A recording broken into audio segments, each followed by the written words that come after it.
So much is unchanged here at Craven Cottage. It's kind of like coming back in time almost to when sort of football stadiums began to boom.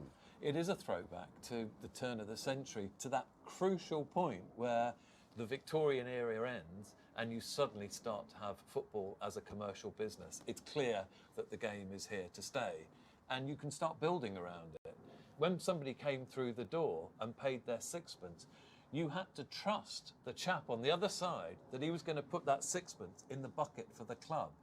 And very often, the sixpence not only didn't get into the club, but he let in a lot of his mates as well.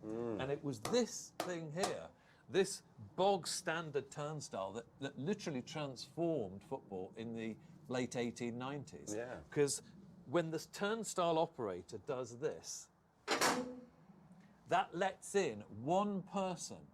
And that one person, as he goes through, a little counter under here clocks him that he's gone through, and they've got to tally up. And as soon as they started installing these, the income of the clubs shot up. Of course. And then they could start planning proper grounds, proper stadiums. They had a bit of security. How many times have you been through here then, Dad? Well, obviously when my career took off, I was going through the big gate up at the other end with my season ticket. When Laurie Sanchez was managing here, people would actually queue up on that side of the turnstile to get out. Actually pay the guy money to let us out. It's obviously pre-television and all the money that's made available through, you know, TV licensing deals. Yeah. This was the money. This was the income stream. Absolutely. Yeah. Well, stadiums were just a money-making machine back then, weren't they? Yeah, Definitely. absolutely. This was a model ground in 1905 when it was built. Modern terracing, modern turnstiles, a stand with seats. These are the sort of basic elements. We look at them now, it's part and parcel of life, and you think, well, it's nothing special. But in 1905, this represents real modernity. This is state of the art. Can we go in, Simon? Why not? Welcome to the cottage, gents. That's right, thank you. Simon. Sorry, no mate. coolers allowed! Oi!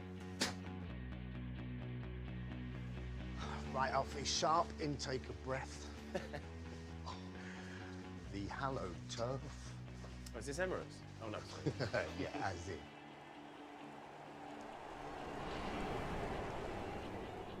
My first game was up there on my dad's shoulder watching Sheffield United, 1959. When that was a mudbank terrace, they used to have, I think, two guys in two rowing boats, right, on the Thames. Yes.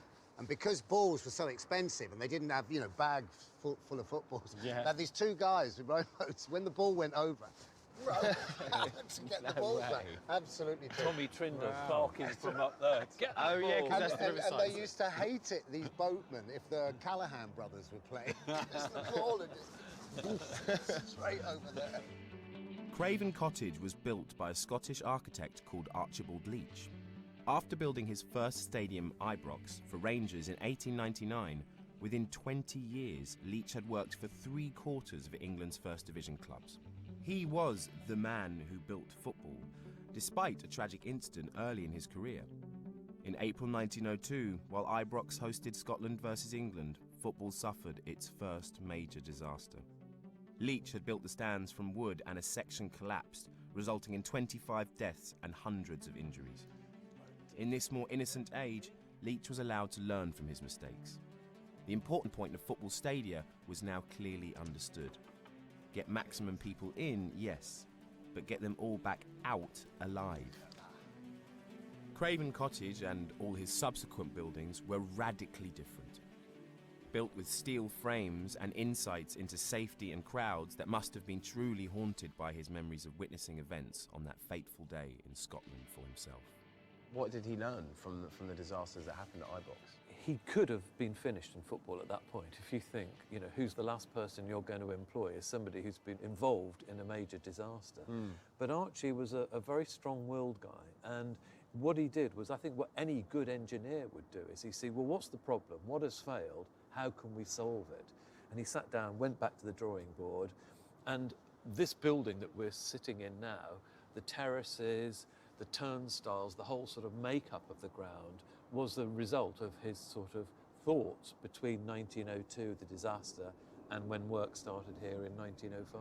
Are these seats original? We think they probably are, yes. These are from Bennett's of Glasgow. Like a lot of things in this stand, this is made in Glasgow.